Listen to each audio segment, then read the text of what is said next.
뭐 이런 걸로 구속이 돼요. 뭐 사람을 죽인 것도 아니고 이런 식으로 사안을 가볍게 보는 경우가 있는데 그런 경우만 구속되는 게 아니라는 거를 잘 아셨으면 좋겠습니다. 구속영장이 갔다는 건 사안이 가볍진 않다는 뜻이에요. 최소한. 그리고 구속 재판을 받는 건 피할 수 없다는 뜻이에요. 만약에 여러분들이 구속영장이 청구되었다는 연락을 받게 된다면 가급적 구속이 되지 않도록 피하셔야겠죠. 구속을 피하려면 가장 먼저 해야 될 일은 안녕하세요. 검사 출신 최용희 변호사입니다. 구속이 먼저 말씀드리면 아시는 것처럼 가두는 것을 말하고 그게 뭐 유치장이든 구치소든 교도소든 상관없이 어딘가에 가두는 것을 의미합니다. 구속은 세 가지 종류가 있습니다. 가장 원칙적인 방법은 재판 끝나고 판사가 형을 선고하면서 그 자리에서 구속되는 법정 구속입니다. 법정 구속을 받게 되면 그 자리에서 교도관들이 와서 에스코트를 해서 법정에 있는 옆에 작은 문을 통해서 인치가 돼서 안내를 받게 됩니다. 나머지 두 개의 구속은 수사 단계에서 하는 구속인데 사전 구속과 사후 구속이 있습니다. 사전 구속은 어느 날 갑자기 구속영장이 청구됐다 그래서 법원에 가서 구속될지에 대한 재판을 받는 것을 말하고,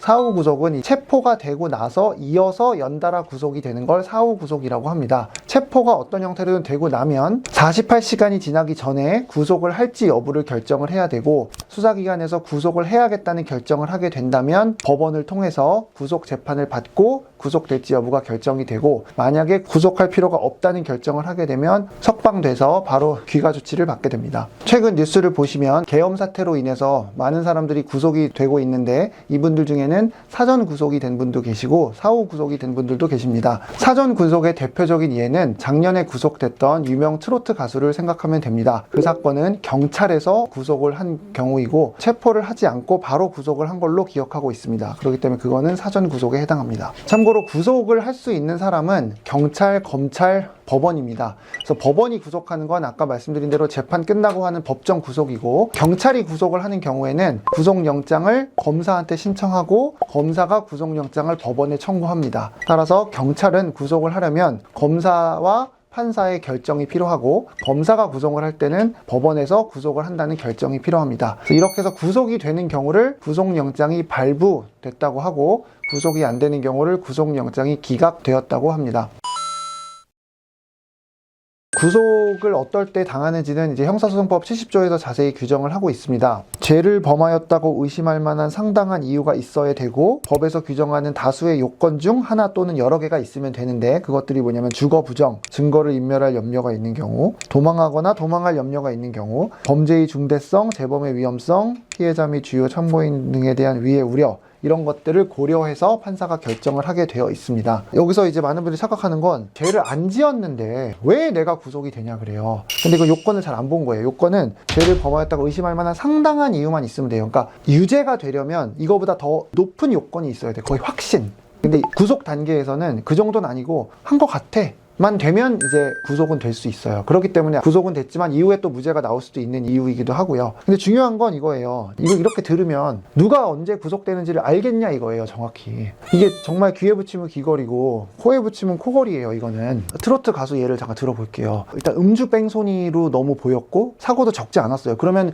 야 이거 중형 선고받을 수 있으니까 도망갈 염려 있어? 이렇게 판단할 수도 있잖아요. 근데 반면에 그렇게 유명한 사람이 도망가봐야 어딜 가겠어요. 도망갈 염려 없다고 볼 수도 있는 거예요. 결국 기준이 너무 판단자의 재량에 맡겨진 부분이고, 어떻게 보면 너무 좀 예측이 어려운 부분도 있는 거죠. 그래서 이렇게 표현하는 게 좀 적절한지 모르지만 사실은 그래서 결국은 이거예요. 구속을 해야겠다고 마음 먹었으면 구속될 것 같은 사유 체크하면 돼요. 그럼 구속되는 거고, 반면에 구속 안 해야 돼. 그러면 그냥 결론에 맞춰서 이 이유를 대면 되는 거라서 사실 좀 애매한 부분이 있어요. 그래서 어쨌든 구속을 앞두고 있는 분들이라면 이거를 법정에 가서 최대한 잘 변론을 하는 게 중요한 건 맞죠.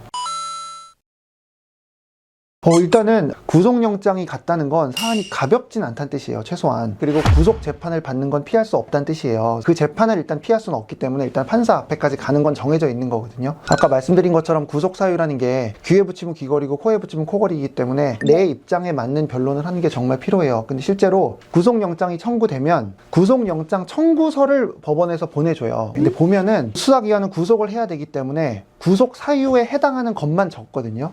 예를 들어서 우연한 기회에 나는 핸드폰을 바꿨을 뿐인데 증거를 인멸을 할 염려가 있다, 이런 말이 있을 수 있고, 다른 사정이 있어서 나는 잠깐 주민등록지를 옮겼거나 이사를 한 건데 이거 죽어도 일정하지 않고 지금 도망갈 준비를 이미 하고 있다, 그럴 수도 있거든요. 그리고 어쩌다가 경찰에서 조사받으러 오란 연락 한 번 정도 못 받을 수도 있잖아요. 그거조차도 지금 도망한 거라고 또 쓸 수도 있거든요. 그래서 나의 입장에서는 그게 아니라면 그거에 반대되는 변론을 잘 하는 게 필요해요. 그리고 이런 것들을 나라에서 알아서 해주는 게 아니에요. 이건 내가 주장을 해야 되지, 국선 변호사고 누가 있다 하더라도 이 변론이 충분히 되지가 않기 때문에. 그래서 이런 거는 이 짧은 시간 안에 어떤 변호사가 더 열정이 있게 잘 준비할 수 있냐의 부분이라서 미리미리 준비를 잘 하셔야 돼요. 근데 시간이 없죠, 문제는.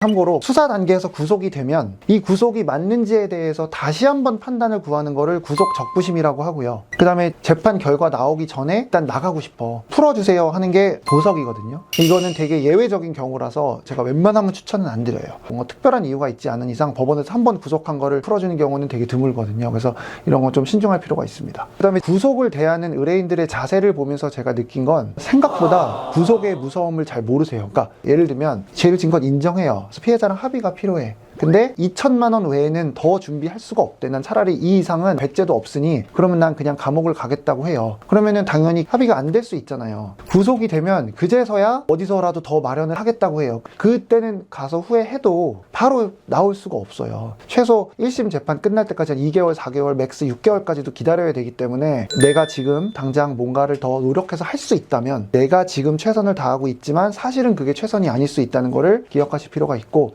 다만 억울해서 부인하는 경우라고 한다면 당연히 이때는 입에 거품을 물고 끝까지 싸우는 게 맞습니다.